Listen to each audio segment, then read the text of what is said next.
Muy bien. Bueno. Bueno, adelante. El silencio. Bueno, ¿cómo hacemos? ¿Arrancás vos, Benja? Bueno, ok.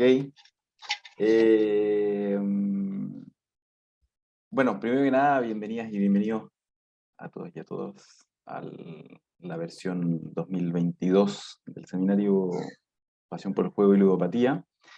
Este año nos vamos a dedicar a tematizar el sintagma empuje al entretenimiento.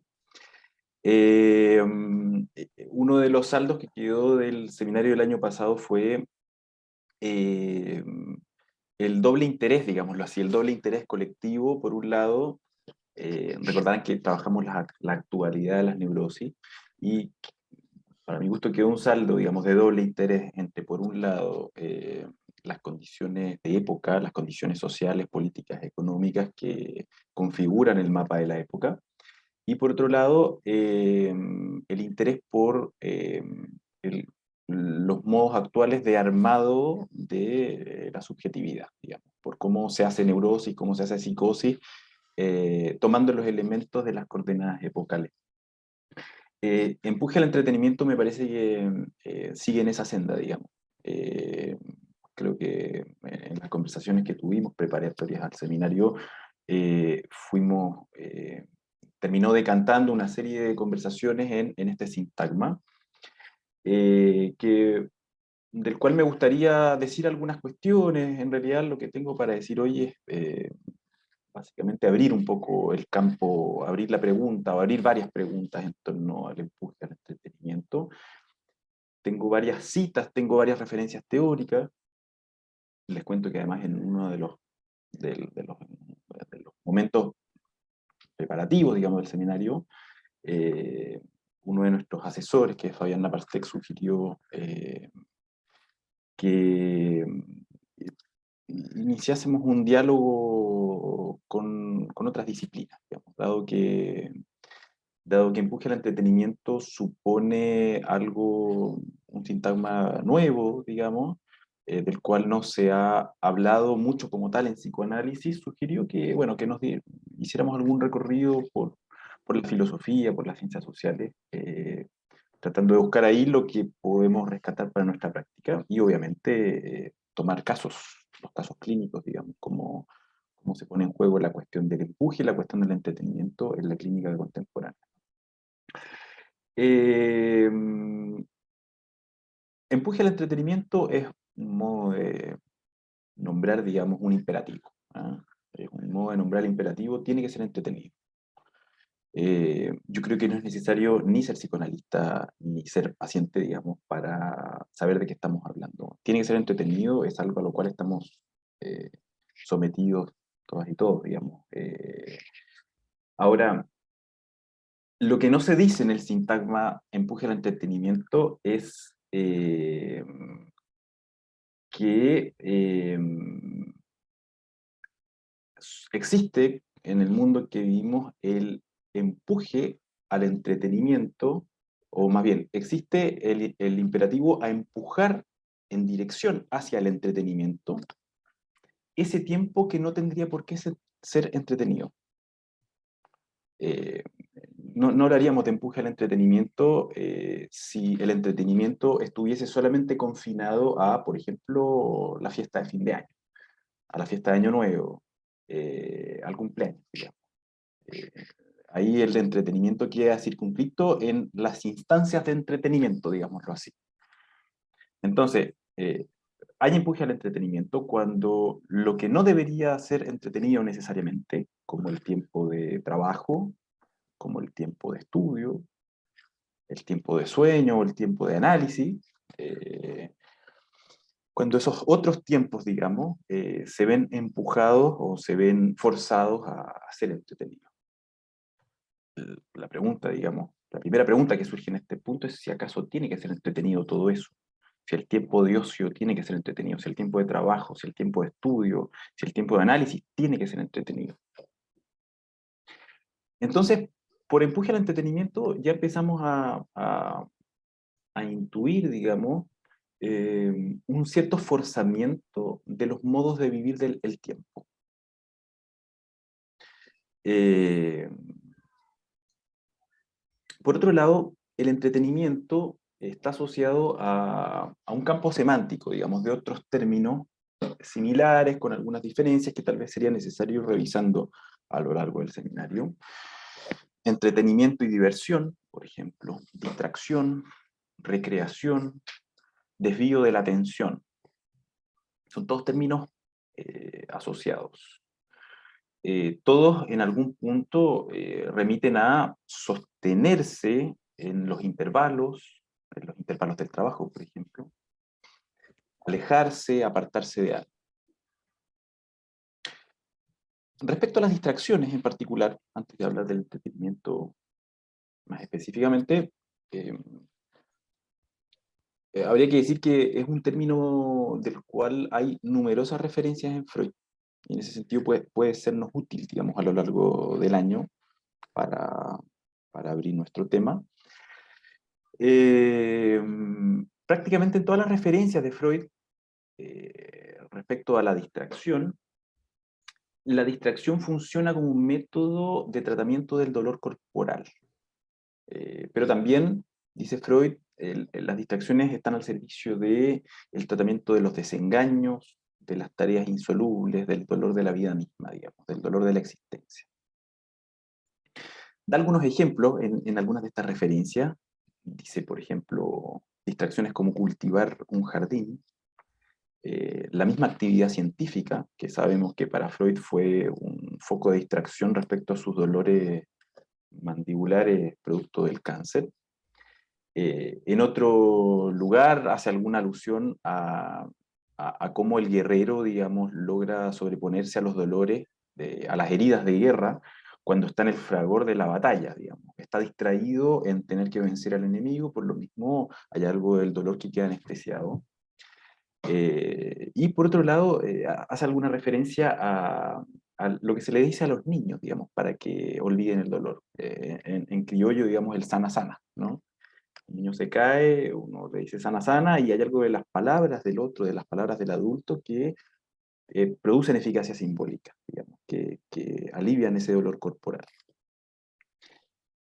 De hecho, la idea de que las distracciones pueden servir, digamos, al tratamiento del dolor es lo que está en el fundamento de los payamédicos, ¿no? Distraer la atención respecto al dolor y respecto a la posibilidad de la muerte es algo que puede reanimar el impulso a vivir.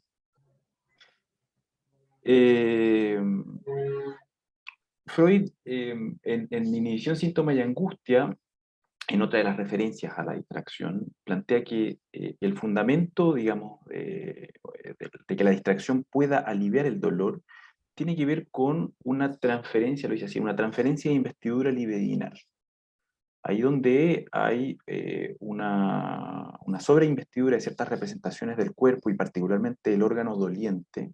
Imagínense el dolor de muelas, digamos, alguien a quien le duele la muela tiene un problema en el cuerpo anatómico, si se quiere, pero tiene además una investidura en la representación de la muela. Digamos. La muela que antes no existía ahora empieza a existir y se le presta toda la atención eh, del alma del sujeto. Entonces, la distracción lo que permite es mover investiduras, eh, digamos, que inervan una representación dolorosa en otras direcciones. Distraer entonces es desviar un montante, digamos, de investidura para paliar el dolor. En el malestar en la cultura, texto algo posterior en Inhibición, Síntoma y Angustia, la distracción está al servicio de paliar el dolor de existir. El dolor de existir deriva de la renuncia pulsional. Por el hecho de vivir en la cultura tenemos que renunciar a nuestras tendencias primordiales, digamos, las tendencias pulsionales más primarias, y producto de esas renuncias, el sujeto vive, digamos, esa abstinencia como dolor. Una forma de tratamiento, dice, son las sustancias embriagadoras, otra forma son las poderosas distracciones. Ahora, estas distracciones que Freud va enumerando a lo largo de su obra no son precisamente entretenidas, o tal vez nos cuesta ver que haya en ello algo entretenido. Cuando refiere, por ejemplo, al sana sana que se le dice a los niños, o al guerrero que en combate no siente el dolor de las heridas, sería difícil ubicar ahí lo entretenido, la entretención. Entonces cabe preguntarse cómo distracción y entretención empiezan a confluir, digamos. ¿Cómo es posible que en algún momento distracción y entretención se hayan emparejado como dos términos que hoy por hoy nos parecen tan sinónimos, ¿no? Voy a distraerme viendo una serie, voy a entretenerme viendo una serie, digamos. Suena casi a lo mismo. Respecto al empuje, también hay una referencia freudiana importante. El significante empuje es un modo de traducir el alemán Drang. Drang es uno de los 4 rasgos definitorios de la pulsión, tal como Freud los define en Pulsiones y Destinos de Pulsión. Recuerdan que estaba el objeto, la meta, la fuente y el Drang. Y el Drang ha sido traducido como esfuerzo, como exigencia o como empuje.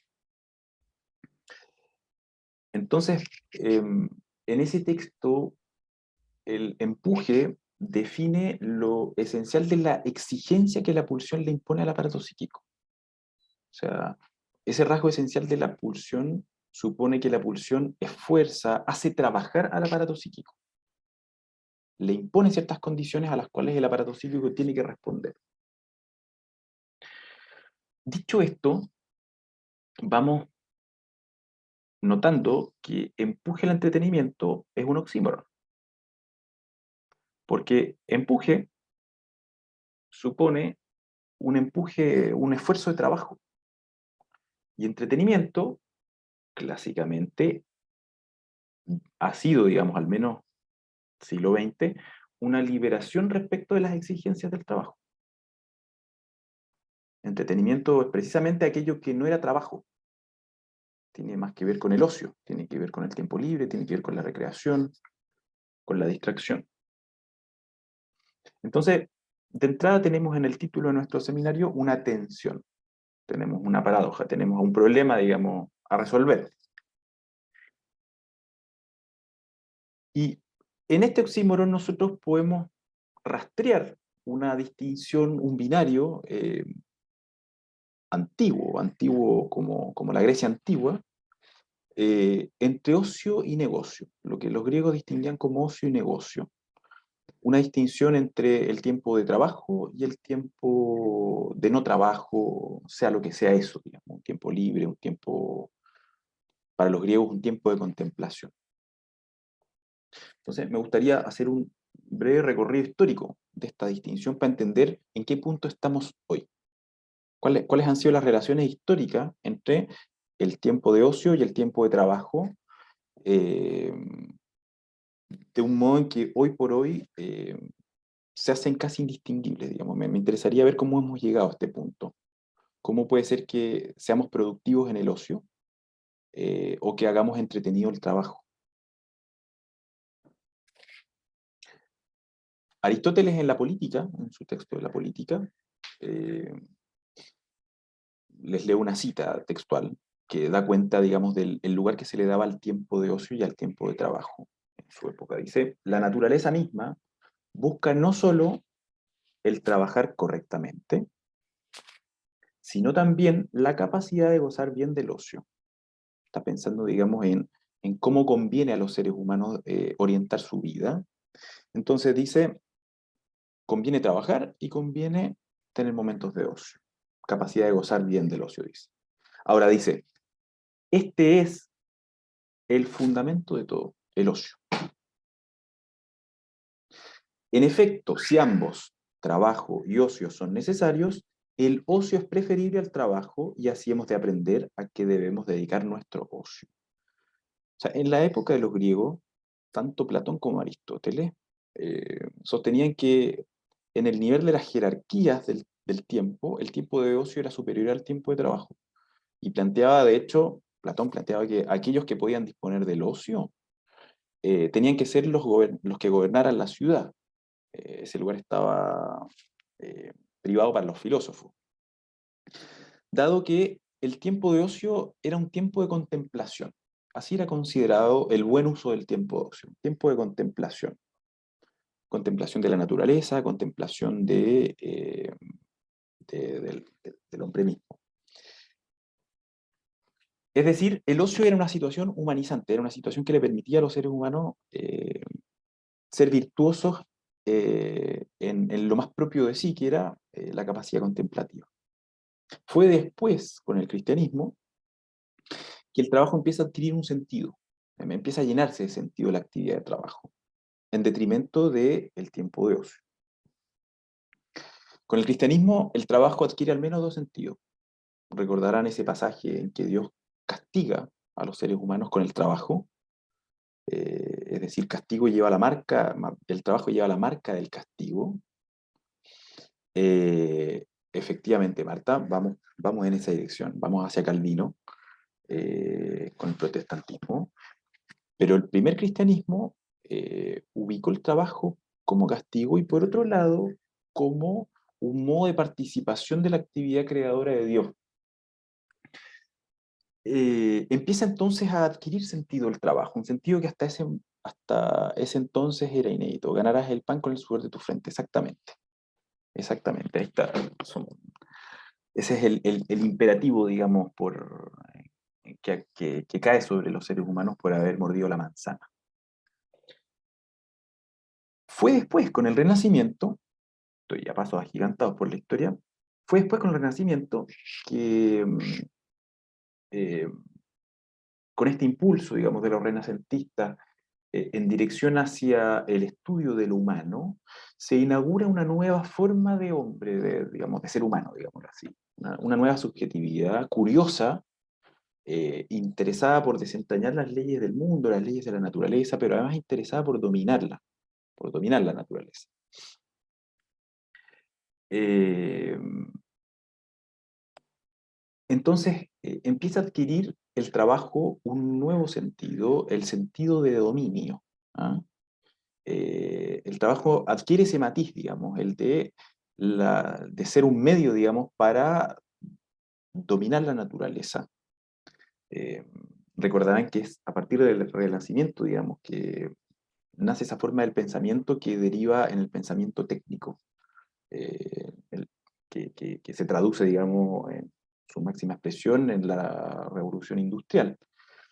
No basta con conocer ni con contemplar el mundo, hay que transformarlo, y transformarlo para bien de la vida humana, para el progreso humano. Ahora, como bien decía Marta, fue la reforma y la ética protestante que derivó de la reforma protestante lo que produjo el viraje fundamental del cual nosotros seguimos viviendo sus ecos, sus resonancias. ¿Por qué? A ver, Martín Lutero, paréntesis, eh, eh, tal vez el mejor estudio respecto a esto lo encuentran en Max Weber y en su Ética Protestante y el Espíritu del Capitalismo, donde Max Weber intenta explicar, digamos, el desigual desarrollo entre la Norteamérica protestante y la Latinoamérica católica a través de las formas religiosas, digamos, que dieron fundamento al desarrollo de ambas colonias.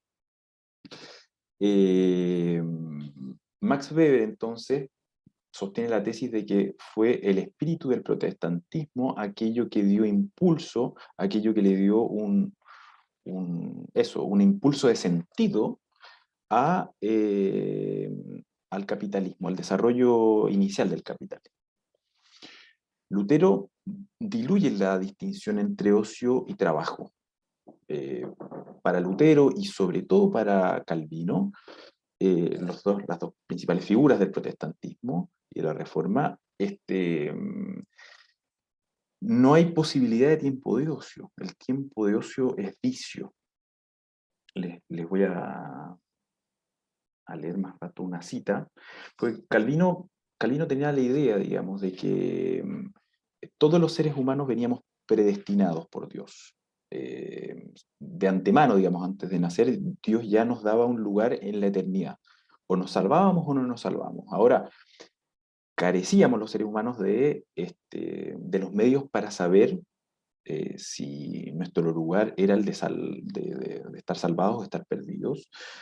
Y Calvino propone la tesis de que para poder anoticiarse de esa predestinación divina era necesario trabajar. O sea, el trabajo y particularmente el éxito en el trabajo, la acumulación de riquezas, el éxito en la empresa, digamos, era un signo de que Dios a uno lo había predestinado. Uno podía saber entonces, por la plata que había acumulado, por el capital acumulado, uno podía saber si era uno de los elegidos por Dios. Entonces, nace una forma de concebir el trabajo eh, como, como destino del ser humano, digamos. Si se quiere estar destinado a la eternidad, es necesario trabajar y trabajar mucho. Leo una cita de Max Weber, del ensayo sobre la ética protestante. Dice, el primero y principal de todos los pecados es la dilapidación del tiempo. Clarísimo. La duración de la vida es demasiado breve y preciosa para afianzar nuestro destino. Fíjense lo que dice acá, tiene toda la relación con el entretenimiento. Perder el tiempo en la vida social, en el cotilleo, en lujos, incluso en dedicar al sueño más tiempo del indispensable para la salud, es absolutamente condenable desde el punto de vista moral. Todavía en este momento, el momento de la Reforma Protestante, no se lee como en Franklin, el tiempo es dinero. Eso saben que es una máxima del capitalismo, digamos. Tiempo es oro, tiempo es dinero. Pero ese principio ya tiene vigencia en el orden espiritual.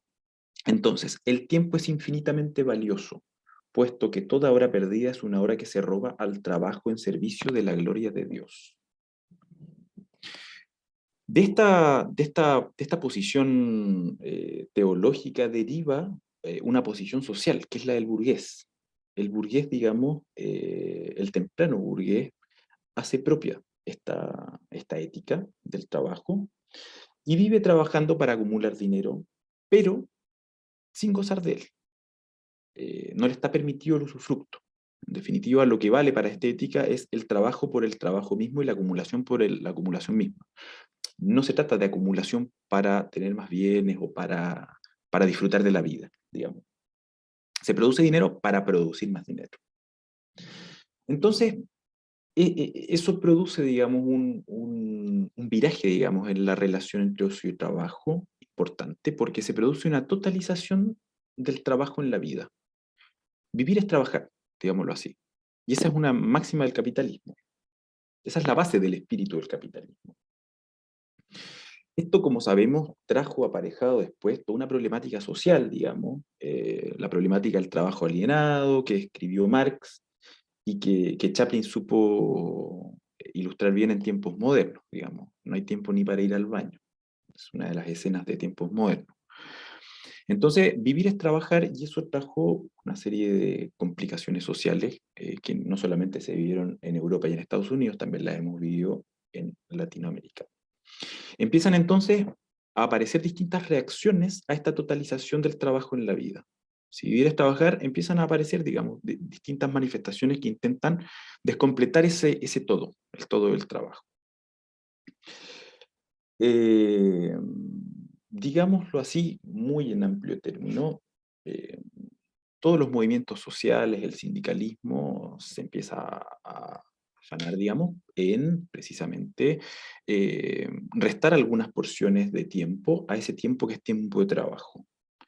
Entonces, lentamente, en el siglo XIX y en el siglo XX se empieza a producir un retorno al péndulo. Si vivir era trabajar en algún momento para la ética del capitalismo, entonces empieza a ganar cada vez más terreno la dignidad y la legitimidad del ocio. Los movimientos obreros, sobre todo en el siglo XX, reivindican y legitimizan, digamos, el tiempo de vacaciones, los días feriados, el horario de trabajo o la jornada de trabajo de 8 horas. los horarios estables de entrada y salida, etcétera, etcétera. Eso va introduciendo entonces un punto de calce, una detención en ese movimiento de totalización del tiempo de trabajo, tan propio del espíritu del capitalismo. Digamos que a partir de este movimiento del péndulo, a partir de las luchas obreras, no todo el tiempo es tiempo de trabajo, no todo tiempo es dinero. Empieza a legitimarse la improductividad o el tiempo de no hacer nada, el tiempo libre de trabajo. Mark Fisher, un teórico crítico inglés, estableció que el entretenimiento tuvo en esta época, fines del XIX, principios del XX o hasta mediados del siglo XX, el entretenimiento tuvo una función pacificadora. Se transformó en el anverso del trabajo alienado. O sea, era aquello que permitía respirar respecto de un empuje a trabajar o un empuje a producir alienante. Los teóricos de la teoría crítica, como Horkheimer y Adorno, en su texto Dialéctica de la Ilustración, ubicaron muy bien esto, digamos, lo encuentran en un capítulo que se llama Industria Cultural. Ubican ahí como el cine, posteriormente la televisión, la radio, las grandes ferias, digamos, donde se exponían, qué sé yo, eh, novedades de todo el mundo, el circo, todos esos eventos, digamos, orientados a que la gente utilice su tiempo libre, eventos de ocio, digámoslo así, eran una prolongación del tiempo de trabajo. Eran, por decirlo así, aquello que permitía volver el lunes a trabajar mejor. O sea, distintos teóricos pudieron ubicar, digamos, en este nuevo uso del ocio, en esta nueva legitimación del ocio, un momento más del circuito de la producción, para que nuestros trabajadores puedan rendir mejor, para que no se fundan, digamos, es necesario que tengan tiempo de ocio. Entonces, se les da tiempo de ocio, se divierten un tiempito, y el lunes los tenemos acá nuevamente produciendo. Esto, la verdad que era esperable, digamos, que sucediera esto, esta reabsorción, digamos, del tiempo de ocio en la lógica o en la mecánica del movimiento de la producción, porque el capitalismo se caracteriza, digamos, a diferencia de otras formas de encarar la producción, de encarar, digamos, la economía, de encarar el ordenamiento social, se caracteriza por tener una lógica de rechazo de las exclusiones internas. O sea, ahí donde al capitalismo le aparece una objeción, ahí donde se le aparece un punto de imposibilidad, donde se le plantea un cuestionamiento, el movimiento, la lógica del capitalismo reabsorbe eso y lo hace propio, digamos. Eso termina funcionando en favor de la lógica de la producción. Es decir, el capitalismo reabsorbe las propias contradicciones. Ahí donde se deja escapar, ahí donde se le deja escapar, digamos, un tiempo a la productividad, prontamente aparece una industria del ocio y una industria del entretenimiento. Habían escuchado hablar tal vez de estos términos, ¿no? Industria del entretenimiento, quiere decir que el entretenimiento se produce, digamos, industrialmente. Hay toda una maquinaria, digamos, de producción de entretenimiento y de ocio. Se empiezan a vender entonces, esto es más propio de la segunda mitad del siglo XX, se empiezan a vender modos de hacer con el tiempo, modos de hacer con el tiempo fuera de trabajo, viajes, turismo, parques de diversiones, televisión, radio. De manera que aquello que quedaba por fuera del circuito de la producción ahora queda reincorporado al circuito, pero bajo la forma del consumo. Esa es una mutación que Gilles Lipovetsky describe muy bien, sobre todo en un texto que se llama La felicidad paradójica, cómo el capitalismo va produciendo un viraje desde la producción incesante de bienes hacia una fase postindustrial, digamos, en la cual el consumo es el motor de la economía, no tanto la producción en fábrica, sino el consumo. Quienes sostienen la economía, en definitiva, somos nosotros, los consumidores. Entonces, empuje al entretenimiento. Ahora, ¿por qué medios se nos empuja al entretenimiento? A través del consumo. O sea, empuje al entretenimiento me parece que lleva esa marca. Digámoslo así, empuje al entretenimiento está íntimamente emparentado con empuje al consumo. Íntimamente emparentado con empuje a la felicidad. El empuje al entretenimiento, diría, es un corolario del empuje a la felicidad. ¿Por qué medios? Por los medios del consumo. Entonces, de productores a consumidores. Ese es un viraje que se va dando después de la Segunda Guerra Mundial, segunda parte del siglo XX.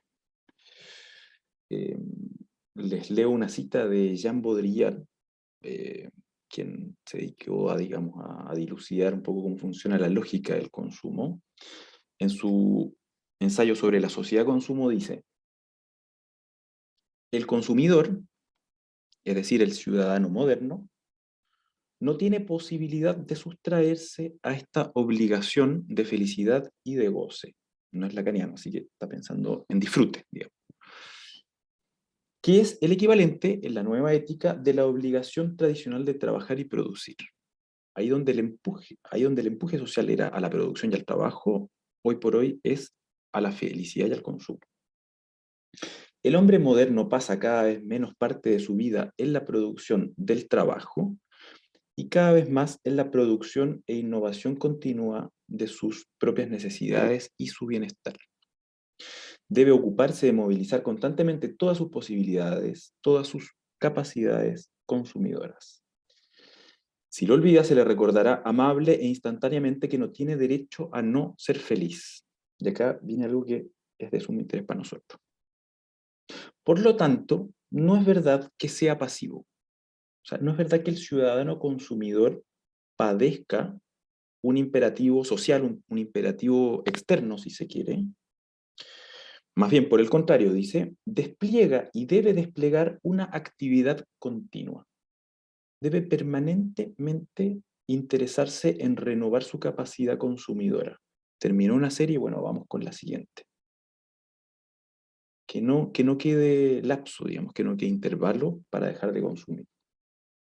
Si no, correría el riesgo de contentarse con lo que tiene y volverse asocial. O sea, para borderillar el modo de existencia de los ciudadanos modernos, digamos, es el consumo. Es eso lo que hace lazo. Es por el consumo, digamos, que alguien se integra en el todo social. ¿Por qué planteaba que me parecía interesante para nosotros, digamos, esa última parte de la cita de Baudrillard? Porque lo que está planteando es que aquello recibido pasivamente por el cuerpo social es vivido activamente por el sujeto. Esto nos hace recordar una de las torsiones de la pulsión, digamos. Eh, Recordarán que Freud planteaba, digamos, que la pulsión tenía esas torsiones, digamos, entre pasivo y activo. Con Lacan, por de pronto me parece sugerente pensarlo desde el par demanda-pulsión, digamos, o como en la fórmula de la pulsión está incorporada a la demanda. Aquello que es vivido como demanda externa, como demanda del otro, es activamente sostenido como pulsión, como empuje del sujeto. Entonces, se me ocurre que tal vez empuje al entretenimiento.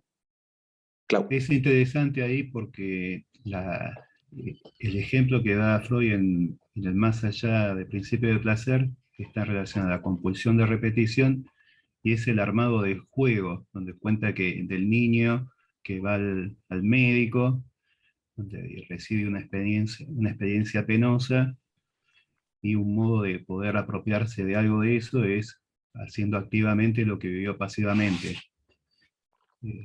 Eso, que la estructura es lúdica después, Claro, o supuestamente lúdica.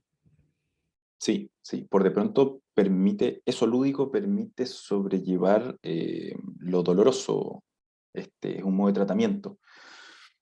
En general, los sociólogos, los teóricos del consumo lo plantean en esos términos, digamos, cómo los sujetos se las arreglan para sostener este imperativo antes de producción, hoy de consumo. ¿Cómo hacen, digamos, para arreglárselas con ese empuje que viene de afuera, digámoslo así, a los individuos? Y en ese sentido creo que sería interesante revisar algo respecto a la noción de psicopolítica de Byung-Chul Han, ya que estamos trayendo referencias ajenas al psicoanálisis, porque lo que vemos que se va produciendo es una interiorización, digamos, de esas lógicas sociales. Mm. Eh, Perdón, quería Mario. hacer un pequeño comentario respecto de lo que dijiste, porque me sonó mucho cuando hablabas de dilapidar el tiempo, ¿no? Esa palabra, dilapidar, perder, es una palabra muy afín a la ludopatía, que efectivamente son sujetos que se ven empujados a la dilapidación. Es casi lo contrario del burgués, en ese sentido, que es más, está más del lado del acumulador, del avaro, del que no, digamos, no usa su dinero, pero lo junta, mientras que el asunto, digamos, de la ludopatía es que no puede parar de dilapidar, que dilapidar es una palabra que viene de lápida, viene de piedra. Es la dilapidación, aparece un ejercicio, por ejemplo, de castigo, de asesinato, en algunos países todavía existe, donde se le arrojan piedras a una persona hasta matarla, ¿no? Entonces, la dilapidación, la pérdida, una acción que además es sumamente agresiva, está en relación a esto digamos, del sentido que empieza a tener como negativo, digamos, el ocio. O sea, en el momento en que, como vos decías, hace un giro ahí la cuestión religiosa, donde todo lo que está dirigido a Dios estaría, digamos, bien usado todo el tiempo, toda la energía, todo lo que sería, y todo lo que no, estaría del lado de del desperdicio, de la pérdida y de la dilapidación. Lo otro que me sonó mucho cuando dijiste esto de que todo tiene que ser tomado como un trabajo, y yo me acuerdo haber escuchado varios pacientes que te dicen, por ejemplo, que se van a trabajar cuando van a jugar. Me voy un rato a trabajar, te dicen, como algo que tienen que hacer. ¿No? No solamente porque, bueno, no puedo evitarlo, no lo toman como una compulsión, lo toman como un trabajo. Yo me voy a trabajar a la maquinita, ¿no? Bueno, y finalmente el último punto que me parece que a mí me interroga es que en todo este contexto la nada no tiene lugar, que no hay lugar para la nada, o sea, no hay lugar para lo que no es productivo, ¿no? Entonces, ¿qué efectos tiene eso? Bueno, eso nomás. Aburrimiento, por de pronto, tan caro a nuestra clínica, ¿no? Uno podría ubicar tal vez ahí el aburrimiento como ese resto, digamos, tanto de el empuje a la producción como del empuje al entretenimiento. Eh,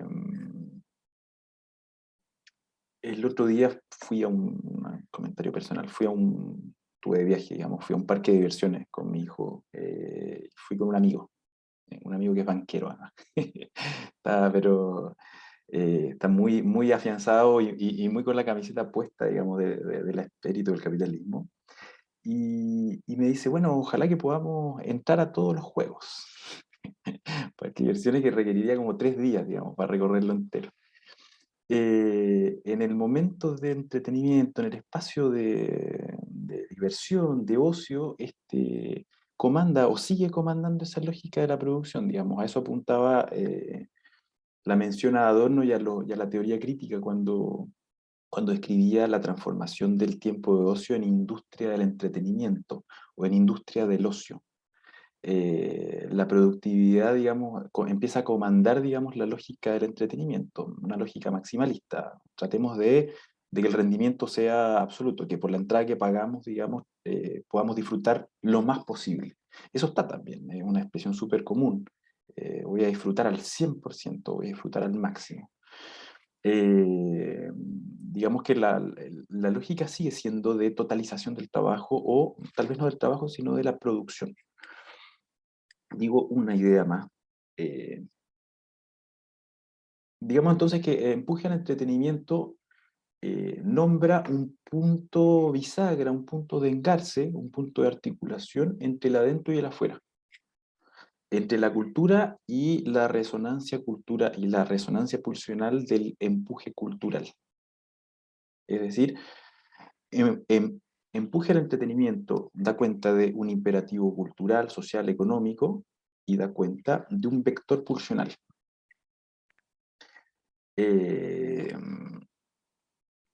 Que transforma precisamente en trabajo aquello que antiguamente no lo era. O, digámoslo así, transforma en exigencia de trabajo, en drang, aquello que precisamente era un... que era un... aquello que tenía una función pacificadora del drang, que tenía un... estaba en la lógica del alivio, digamos, más que del empuje. Una última idea.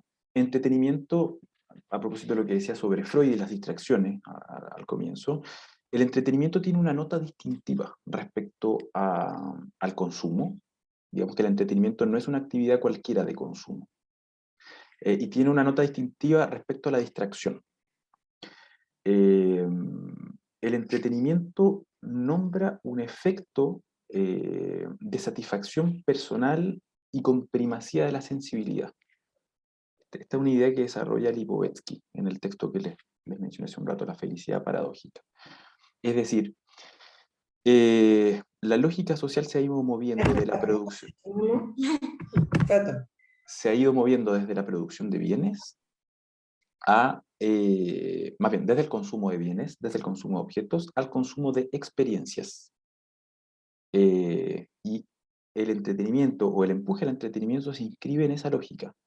Entretenerse, en definitiva, es consumir experiencias, más que consumir bienes. No está en la lógica de la necesidad, digámoslo así, de la satisfacción de necesidades, sino de la reproducción incesante de vivencias sensiblemente significativas.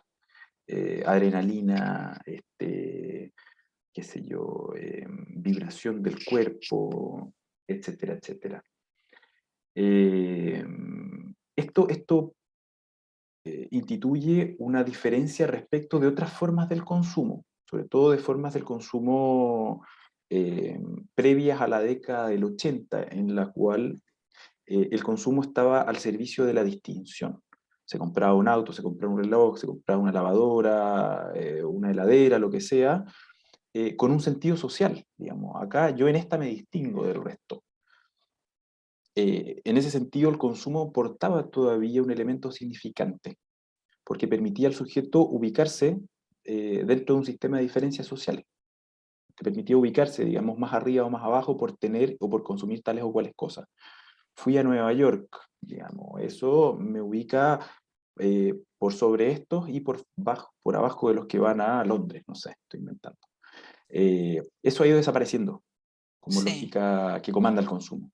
Sí, pero además, perdón, además incluye algo interesante, que es el efecto del cuerpo, porque ahí, digamos, ya no estaría tanto del lado del significante o de la lógica más fálica, digamos, a la que aludís vos cuando hablabas de los bienes, la distinción, ¿no? Pobre, rico, más, menos, sino que ahí aparece algo más, quizás poco medible, pero que a la vez se busca y que incluye algo del cuerpo que incluso ni siquiera con la ingesta de una sustancia, sino que ya sería efecto de una experiencia.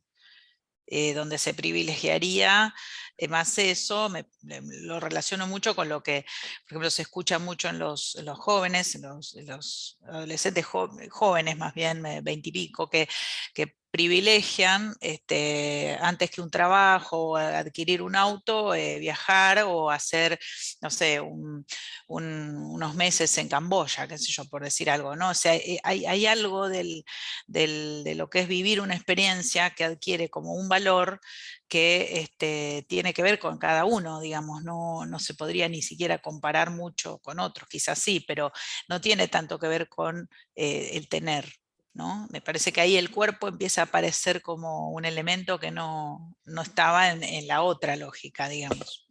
Sí, sí, sí. Ese es el ideal, digamos. Es el ideal que comanda esta lógica, el ideal hedonista de obtener placer, gratificación en cualquier actividad, sea actividad destinada al placer o no, digamos. Obtener placer y entretenimiento en el trabajo incluso. Eh, pero bueno, eso es un señuelo, digamos. Creo que en eso tenemos mucho para decir nosotros. Eso no es más que un señuelo eh, que confronta a los sujetos con la insatisfacción propia de todo movimiento de consumo.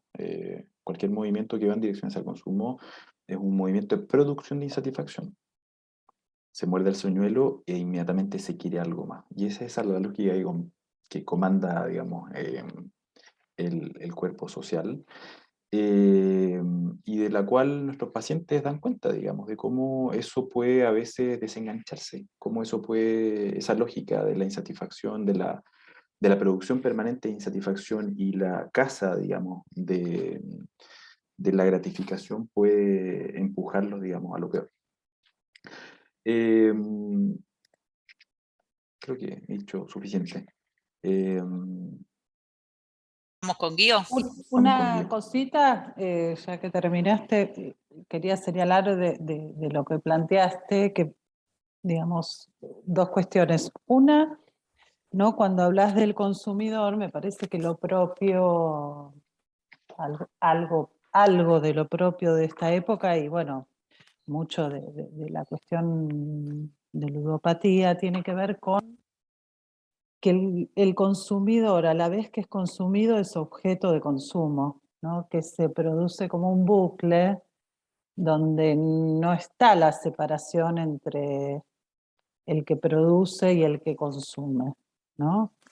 Bueno, también en las adicciones, donde el sujeto mismo, obviamente que es consumidor, pero se torna en objeto de consumo negociable, intercambiable y con distintos valores, ¿no?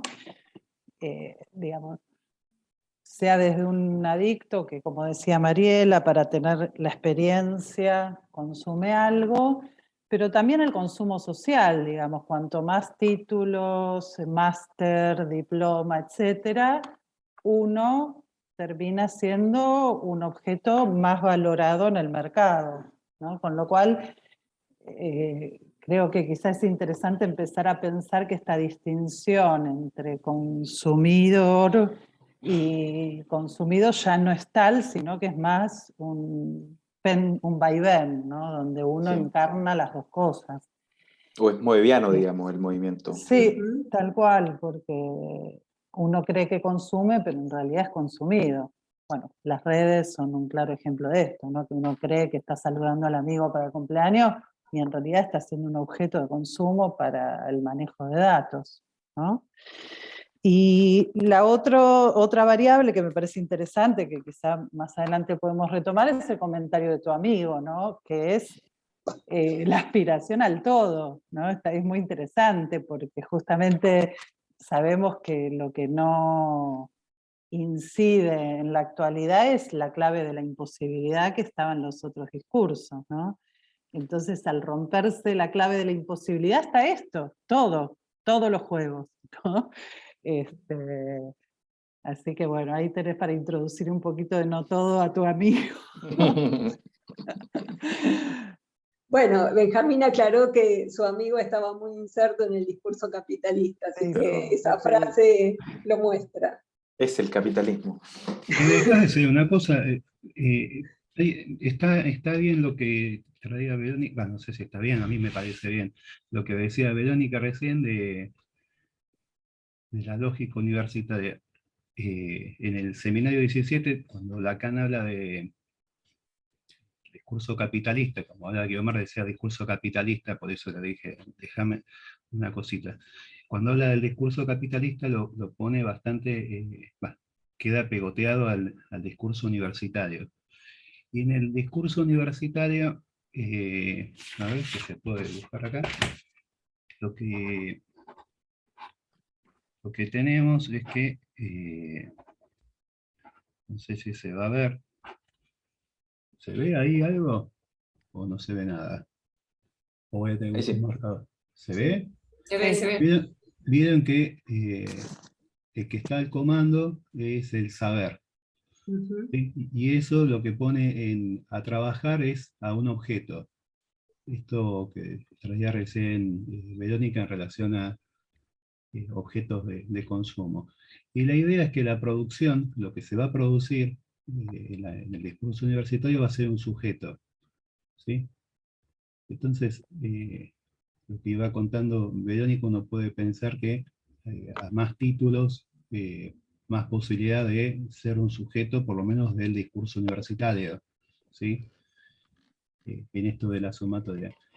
Y hay una lectura que propone Miller, que va a tomar a este sujeto, ¿sí?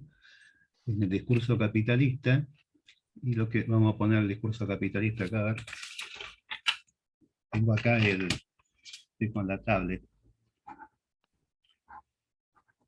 En el discurso capitalista lo que tenemos es, ¿se ve ahí algo? Sí. ¿Sí? En el discurso capitalista lo que tenemos es que en el discurso del amo, lo que teníamos es que el amo estaba arriba, esto Verónica habló bastante el año pasado y el anterior, y el sujeto estaba abajo. Y en el discurso capitalista lo que tenemos es que hay una inversión. Y acá el sujeto, el que está ubicado en este lugar, se piensa como amo de sus determinaciones, como amo de sus identificaciones. ¿Sí? Que si uno lo piensa, acceder a esto quizá le dé a alguien algún tipo de dominio, ¿sí? Porque tiene que pasar de una posición de objeto a una posición de sujeto, y quizá ahí haya alguna idea de comando metida. Cuando hablaba antes Benjamín en el desarrollo, lo que una de los fue un desarrollo donde fue marcando una serie de puntos, de jalones de cambio, de viraje, ¿no? Entonces pasó por los griegos y después pasó por el Renacimiento y demás. Y ahí está Descartes, donde aparecía la idea de Descartes de ser amos, era amos y algo más, de la naturaleza. ¿Sí? A partir de la ciencia que él proponía, del método y demás, estaba la idea de algo de tomar esto, la idea de amo. Con esto que decía antes Benjamín, del ilusorio de esto, nos lleva bien a una idea de Lacan previa a los discursos, donde el yo, ¿sí? Toma el comando, ¿sí? Como un lugar de ilusión y un lugar de dominio en la época contemporánea, donde la idea es que no hay, esto últimamente se ha tomado, se ha trabajado como individualismo de masas, donde hay pequeños yo que toman el comando de su vida y de la vida del resto y demás. Y con esto que decía lo último que decía Verónica era el tema de las redes, que es un modo de armarse un yo, ¿sí? Un yo para social en las redes, esto, el perfil y demás. Esto, bueno, nada más que eso. No, la idea que me quedaba era la idea de retomar el dominio, porque en esto que decía Benjamín también de la experiencia, está muy bien esto que propone Benjamín, tomar por un lado la idea del empuje como algo pulsional. Estaba este comentario que les hacía antes en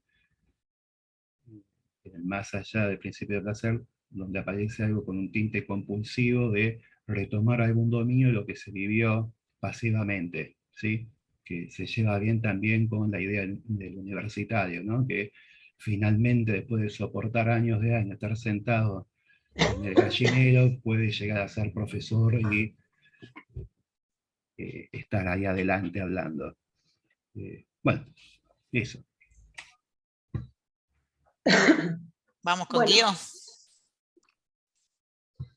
Bueno, yo hoy preparé, me dio ganas este año de investigar un poco en torno al título de este año, del empuje al entretenimiento, lo que se conoce como la gamificación del mundo, ¿no?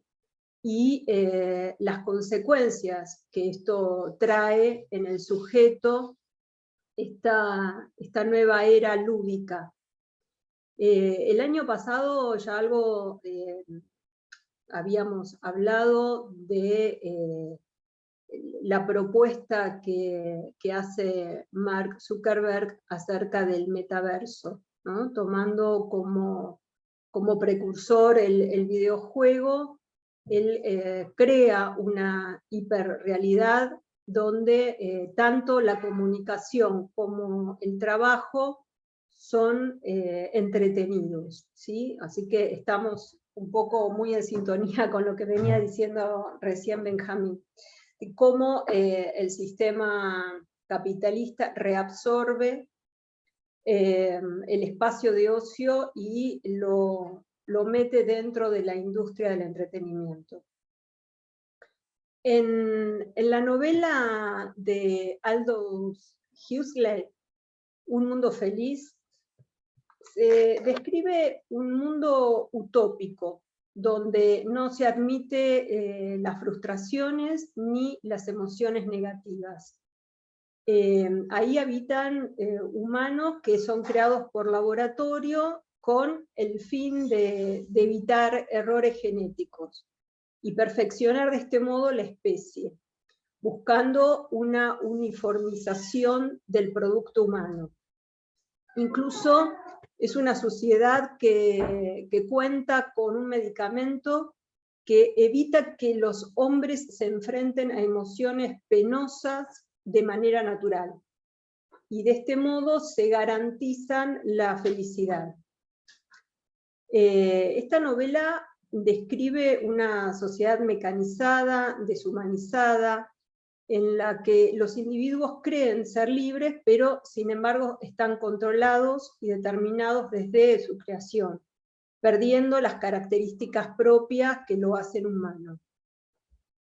Esta novela, que es una novela que Huxley escribió en 1932, fue su novela más exitosa, y esconde una crítica a la sociedad de consumo y a la creencia generalizada que la felicidad se encuentra en la obtención de bienes materiales. ¿Sí? Esto, principios del siglo XX, donde la felicidad se creía alcanzar con la posesión de cosas, ¿no? La lógica del tener, como decíamos anteriormente. Vamos a ver que en la actualidad esto comienza a cambiar. En la actualidad el mundo terrenal está siendo sustituido por el mundo digital. Y así como la revolución industrial extiende la esfera y el dominio de las cosas, alejándonos de la naturaleza, la inteligencia artificial convierte a las cosas en infómatas.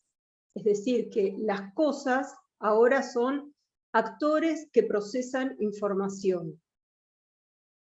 Vivimos en un mundo rodeados de objetos tecnológicos donde lo que prima es la información que ellos puedan darnos. De esta manera el hombre no solo deja actuar a las cosas, sino también a pensar por él. Ejemplo de esto es el GPS, ¿no?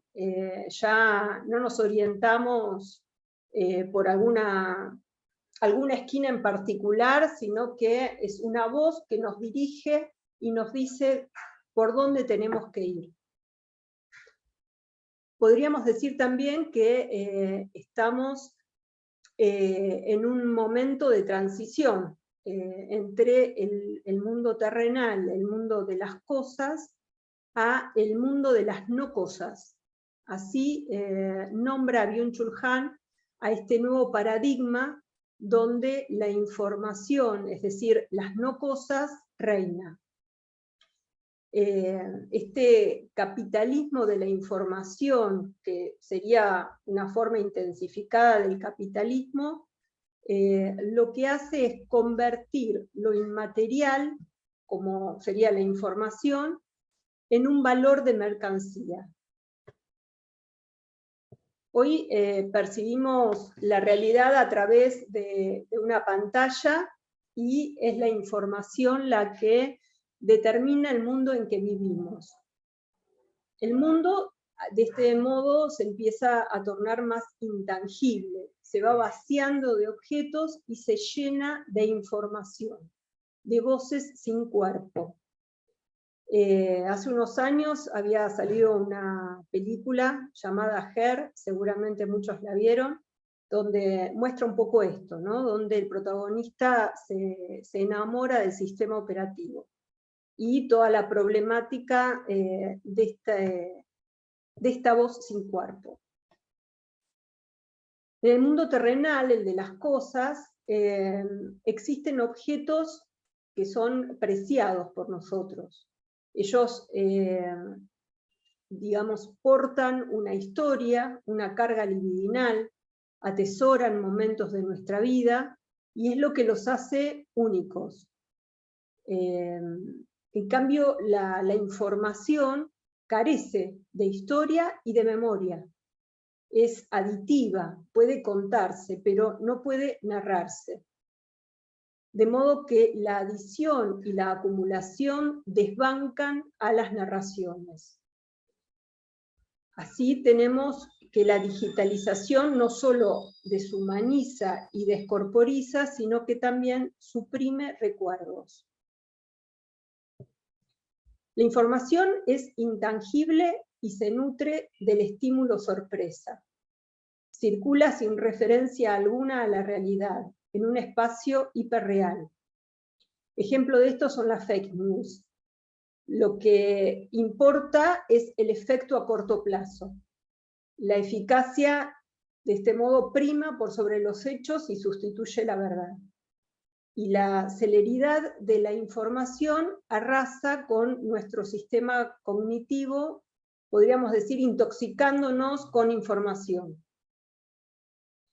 En el mundo laboral, cada vez son más las personas que hacen home office y o que trabajan, por ejemplo, de manera freelance. Con lo cual, los horarios y los lugares comienzan a borrarse. Ya no se distingue días, tiempo de trabajo, tiempo de ocio, como venía diciendo Benjamín.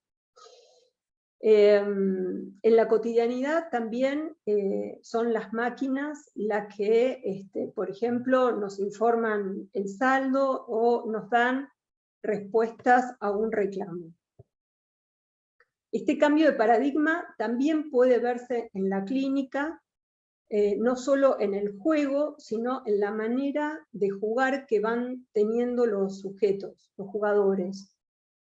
En otros años hemos hablado de la diferencia entre los juegos de apuestas, en donde hay un otro que implica un desafío, donde se necesita la destreza o la habilidad del jugador, a diferencia de lo que son los juegos de azar o los juegos deportivos, donde una cosa es una especie de juego mecanizado, repetitivo, sin otro, sobre todo el de las maquinitas, donde los estímulos visuales, auditivos y a veces hasta olfativos juegan un papel importante y dejan al sujeto en un estado de cierta embriaguez, de desaparición subjetiva. Hace poco me comentaba un paciente sobre una nueva modalidad de juego online que existe en el póker, que se llama Spin and Go, donde no hace falta saber jugar al póker. Es decir, que ya se prescinde de la habilidad del jugador y lo que importa es la rapidez de la partida. los torneos tienen premios que son acumulados y asignados aleatoriamente y pueden otorgar entre 2 y 12.000 veces la entrada, con premios hasta $1.000. El mundo digital está controlado por algoritmos, y estos sistemas basados en inteligencia artificial están siendo utilizados en múltiples áreas. En España, por ejemplo, desde el 2007 se utiliza un programa, se llama Biogen, para calcular la probabilidad de que una mujer haya sufrido violencia de género, basándose en las declaraciones y los cuestionarios realizados por las denunciantes. En el Reino Unido, por ejemplo, se quiere implementar también un sistema similar para detectar a ludópatas dentro de los usuarios de juego online. Dado que juego online y apuestas deportivas aumentó significativamente desde la pandemia, y por ende también aumentaron las personas que presentan problemáticas de juego. La idea de este sistema es detectar a aquellos usuarios con adicción al juego y limitar las ofertas para ellos, y en caso de ser necesario, enviarlos a tratamiento. Lo que me parece interesante de esto es que los cálculos de riesgo se realizan con una función matemática que se ejecuta sin intervención humana, ¿sí? Y podríamos decir un poco, retomando el tema de los discursos y lo que venía diciendo Claudio, hoy hay un saber absoluto que lo tiene el Big Data, ¿sí? Y pareciera que todo se vuelve calculable, predecible y controlable. Uno podría preguntarse, bueno, ¿qué lugar hay para el sujeto, no? Claramente es un objeto dentro de la maquinaria. Digital deriva de digitus, que significa dedo. Y con los dedos contamos y calculamos, a diferencia de las manos, que son los órganos por los cuales nosotros podemos manipular y transformar el mundo de los objetos. Los objetos nos presentan resistencia, y la mano es la que permite acceder al mundo de las cosas y que actúa sobre esos objetos y los transforma, poniendo algo nuevo al mundo, ¿no? Pero para esto primero tiene que vencer la resistencia que ponen las cosas. En eso que resiste podemos ubicar lo singular. Si no hay resistencia, el aspecto subjetivo se anula. El dedo, en cambio, o a diferencia de la mano, es el órgano de la elección. Los medios digitales no ponen resistencia como sí lo hacen los objetos del mundo real. Esta no resistencia digital conduce a un empobrecimiento del mundo y de la experiencia. Las cosas pierden su presencia y el mundo se desrealiza en un mundo sin cosas y sin cuerpo. El sujeto, despojado de su alteridad, también desaparece, convirtiéndose en un objeto consumible. Byung-Chul Han plantea que la digitalización promete una forma de vida que se asemeja al juego, porque no interviene en la realidad. Se pasaría del Homo faber al Homo ludens. El humano jugador es manualmente inactivo, es decir, que no está obligado a actuar, sino más bien a jugar. Tampoco es alguien que quiera poseer nada del orden material. En la clínica con los ludópatas se observa, en muchos casos, que no hay ningún tipo de interés por fuera del juego y que la vida les pesa. Cualquier cosa que se presenta como obstáculo, cualquier cosa que los frustra, los lanza directamente a jugar. Es en el juego donde pueden sentir adrenalina, la que homologan a felicidad, pero por fuera del juego son sujetos apáticos y suelen llevar una vida, simbólicamente hablando, bastante pobre. La bulia y la apatía surgen como fenómenos de este empobrecimiento del mundo, y la depresión es el diagnóstico que más se utiliza para clasificar a estos sujetos. La comunicación digital también tiene rasgos lúdicos. Con el smartphone no solo podemos jugar, sino que nos entretiene en todo momento, en los medios de transporte, en las colas de supermercado. Es el objeto por excelencia para entretener a los chicos de hoy. Tanto las cosas como los vínculos van perdiendo su valor. Es frecuente escuchar en jóvenes, y no tanto, que quieren relacionarse con otros, pero sin compromiso, en pos de la libertad.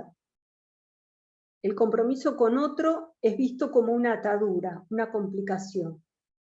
Hoy se está más interesado en experimentar y en disfrutar. Todo aquello que requiera tiempo es sentido como pérdida de tiempo y pérdida de la libertad. En este contexto, los vínculos son inoportunos.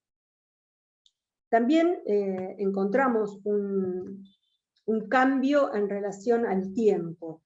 El tiempo vuela, se escabulle entre los dedos, corremos detrás de la información sin alcanzar un saber. Pero, ¿qué hace que el tiempo sea habitable? Tal vez podamos ubicar ahí a los rituales, ¿sí? Los rituales son técnicas que permiten habitar el tiempo porque producen un corte, un impasse, y permite que un día sea diferente a otros días. Esto es lo que explicaba un poco Benjamín en relación a la distinción entre tiempo de trabajo y tiempo de ocio. Justamente en la cuarentena nos pasaba que los días transcurrían todos iguales, ¿no? No había cortes, no había fines de semana, ni vacaciones, ni encuentro con amigos, nada.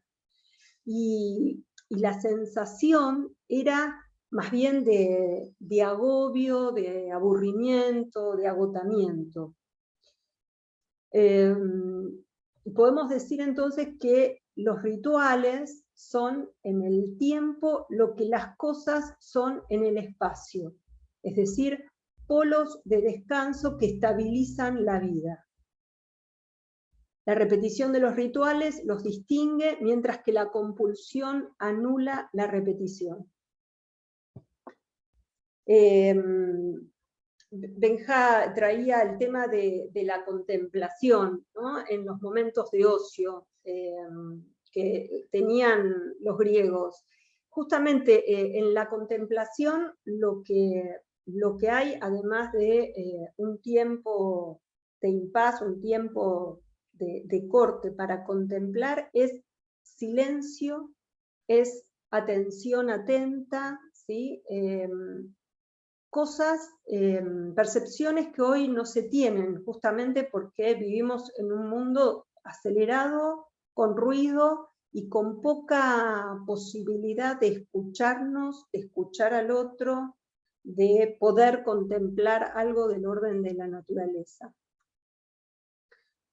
Cabría preguntarnos entonces si esta gamificación del mundo no estaría dando paso a lo que Byung-Chul Han nombra como el phono sapiens, aquel sujeto que solo quiere experimentar, disfrutar y jugar. Bueno, yo diría de dejar acá y dar unos minutos para preguntas, pero me gustaría antes compartir con ustedes una propaganda gráfica con la que me topé en una estación de subte, que me parece que viene a condensar bien lo que intento explicar en palabras, esto de la gamificación. No sé cómo hacer, Marie, para compartir pantalla. A ver, probá donde dice compartir pantalla, a ver si te permite. Dice que el anfitrión inhabilitó la función. A ver ahora, a ver ahora. A ver, para. Ahí va. Ahí va. Sí. Tenés que tenerlo abierto, ¿eh? Sí, sí. Ahí está. Esta es la propaganda que les comentaba en la estación 9 de julio del SubTV. Gostea la rutina, dice. Gamer 24 horas. Si te apasiona, es esencial. Y aparece un dibujito de joystick con caritas, ¿no? Bueno, un poco esto.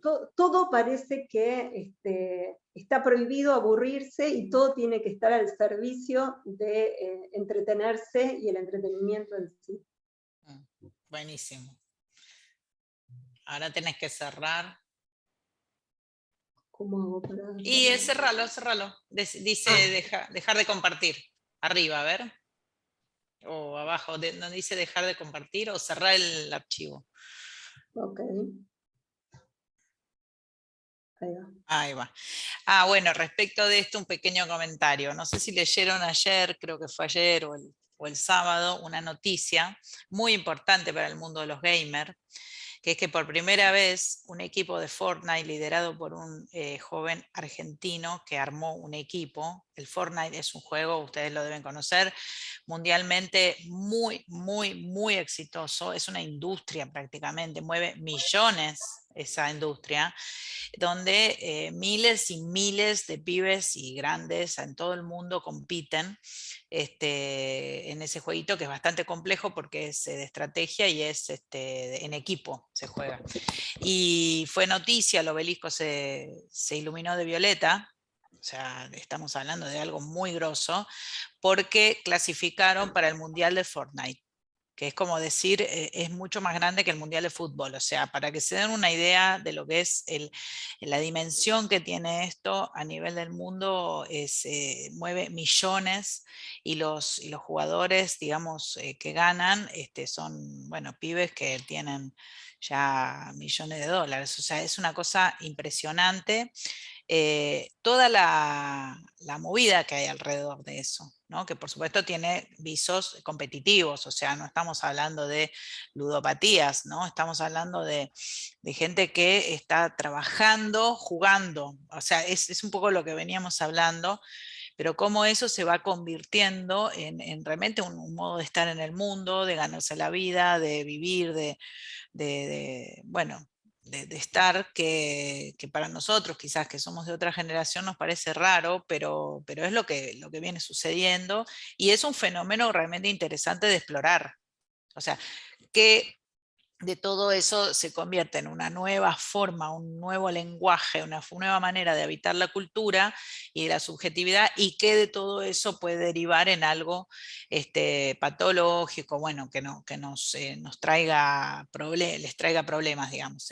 Creo que ahí tenemos que ser bastante desprejuiciados, porque si no, nosotros podemos asociar, digamos, todo esto rápidamente con algo que va en detrimento de la subjetividad. Me parece que no es así, a eso siempre hay que verlo, digamos, en detalle, pero es un fenómeno muy interesante que tenemos que explorar, porque aparte se mueve plata, se mueve juego, se mueve entretenimiento, y eso constituye una nueva forma de estar en el mundo, digamos. Bueno, no sé si alguien quiere hacer un comentario, quiere decir algo. Todos están muteados, así que tienen que desmutearse para hablar.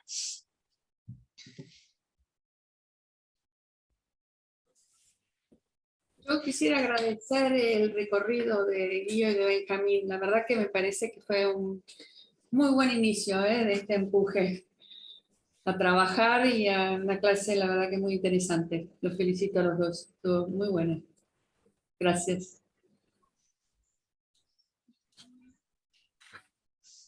Muy bien.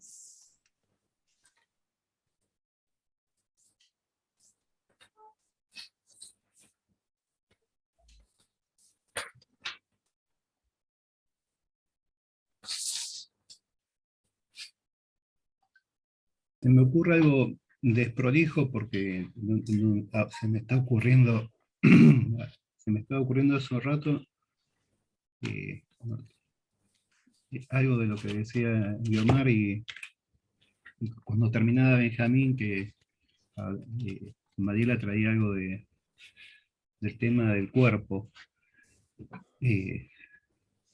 Al menos lo que voy escuchando es algo y más del lado de Guiomar, como que hay algo que que se fue desarmando, ¿sí? Todo un recorrido histórico donde algo se va desarmando, va apareciendo otra cosa. Guiomar ponía más el énfasis en algo de lo que se va desarmando. Y decía Mariela algo de la idea de la experiencia, y ahí traía la idea de cuerpo. Bueno, y más o menos eh, no sé, hay un problema usualmente para nosotros o para mí, qué sé yo, no sé eso, que es el problema del cuerpo en psicoanálisis, porque tenemos bastante ideas, tenemos bastantes nociones para pensar el cuerpo desde Freud y desde Lacan. Y en la última enseñanza de Lacan, Lacan al cuerpo lo va a poner del lado de lo imaginario.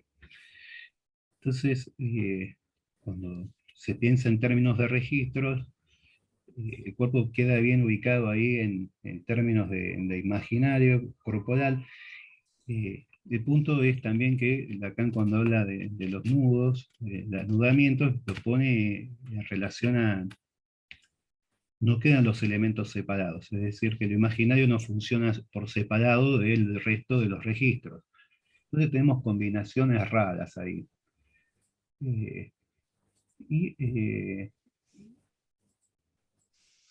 Hay algo de lo que venían contando, porque recién decía Mariela el éxito de estos pibes, de los gamers, y traía referencias fálicas, ¿no? Bueno, ya tenemos el obelisco, ¿no? Que ya con eso ya estamos como... Gran falo. Claro. De Violeta. Claro, y aparte estamos Un falo queer. Pero tenemos el tema de que son ganaron algo, ganaron plata, ganaron premios y demás. Entonces hay algo de la referencia fálica. Y usualmente para nosotros estábamos antes hablando algo de lo compulsivo. Y es un problema también para pensar en psicoanálisis, algo de lo compulsivo, porque la referencia que, por lo menos que trabaja Lacan en esa altura de los seminarios, cuando está hablando de la lógica borromea y además esto de los nudos, tenemos una referencia que es que hay algo de lo compulsivo, de las adicciones. Él va a hablar en verdad va a hablar de droga, que tiene que ver con el goce fálico y con el falo. Va a hablar de algo que hace pipí, no lo voy a comentar ahora, eso pues ya lo leí 1000 veces.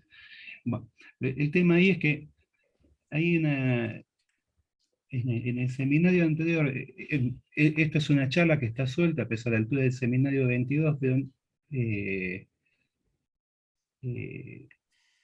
en el seminario 21 es lo que habla de algo que es esta juntura para pensar distintos modos de goce. Usualmente el goce del cuerpo aparece cuando se lo presenta o en las distintas lecturas que uno está acostumbrado a leer, aparece separado goce del cuerpo de goce fálico. Y en el seminario 21 aparece juntos, y empiezan y aparecen juntos y aparecen trabajando juntos. Eso es medio raro porque usualmente el goce del cuerpo se lo piensa por un lado y el goce fálico y el goce pulsional, el goce de los objetos aparece aparte, siempre aparece separado, ¿sí? Pero acá aparecen juntos. Y hay algo en esta conferencia de Lacan, donde habla del problema que trae el falo en relación del goce fálico, en relación a las adicciones o a la droga. Él ahí habla de una solución que es una ruptura, que hay que romper con algo del goce fálico. Y ahí hay algo del goce fálico que aparece como algo que se incrementa. Y ahora cuando contaban, bueno, no importa ya lo que venían contando, sigo con lo que venía pensando. Ahí hay una idea que en el seminario 21 dice Lacan que hay una serie de problemas que, para el cuerpo, que sobreagrega el falo, el goce fálico. El goce fálico, laburando sobre el cuerpo, sobreagrega problemas. Y ahí va a hablar de una serie de tensiones que se suman al cuerpo. Va a hablar de una serie va a decir algo así como cosquilleos que trae al cuerpo, distintas menciones que tienen que ver con actividades que van a tomar al cuerpo. Y eso en un contrapunto, por lo menos en distintos momentos, donde el cuerpo aparece como algo siempre mortificado. Vieron que el cuerpo en Lacan hay sectores donde quedan localizados, para Freud también, donde queda localizado algo de goce pulsional y el cuerpo aparece usualmente como una explanada de goce. Y acá lo interesante es que hay algo de la inyección de goce que viene por el goce fálico, ¿sí? Antes decía Mariela de las adicciones, donde no hay el tema de la sustancia, que es un problema que ustedes no sé si saben, pero por lo menos para mí está en el fundamento de este seminario. ¿Cuál es la sustancia, ¿no? de la repetición? Nada, así que me quedé pensando Sí. de eso. Así No, que... perdón, Clau, pero me parece fundamental lo que traes hoy, porque nosotros, digamos, en la cuestión de todos estos planteos están articulados a poder dar un poco más, cada vez más cuenta de lo que sucede a nivel de las adicciones y también de lo que vos estás ubicando como cuando se monta el goce fálico sobre algo que, digamos, como el tipo, digamos, de trastorno, no sé cómo llamarlo, de exceso que digamos, produce el asunto del goce fálico sobre algo que originalmente no tenía esa dimensión, digamos. Entonces me parece que hay que poder ubicar mejor de Sí, qué sí. hablamos cuando hablamos de goce fálico, dónde lo vemos, cómo Está se bien, está bien. presenta, ¿no? Eso. Ya es medio tarde, pero me comprometo a Es tomar un algo de eso temón, claro, es un temón. está bien. Ahora tenemos que dejar, pero me Sí. parece que es fundamental para nuestro tema. Así que, bueno, pero vamos a dejar porque son 13:33, Sí, no sí. queremos, Y aparte fue Pascua y 33, no se no, juega con Pascua. y tenemos los huevitos todavía Ya, ahí para picotear que quedaron de ay, ayer. pobre los huevos. Sí. Bueno, muchas gracias a todos por participar. Nos estamos viendo. Recuerden que esto es primeros y terceros lunes del mes, por lo tanto nuestro próximo encuentro va a ser el primer lunes de mayo, que creo que es 2. Ya les haremos llegar el flyer, y gracias a todos por participar. Sepan que en estos seminarios se puede intervenir, se puede escribir preguntas, se puede hablar. La idea es que podamos conversar también, especialmente al final de cada presentación. Así que bueno, gracias a todos y nos vemos la próxima. Excelente Chao. clase, ¿eh? Chao. Benja y Felicitaciones. Muchas gracias. Buenísimo. Hasta luego. Buen comienzo. Chao, que anden bien. Gracias. Muy bueno.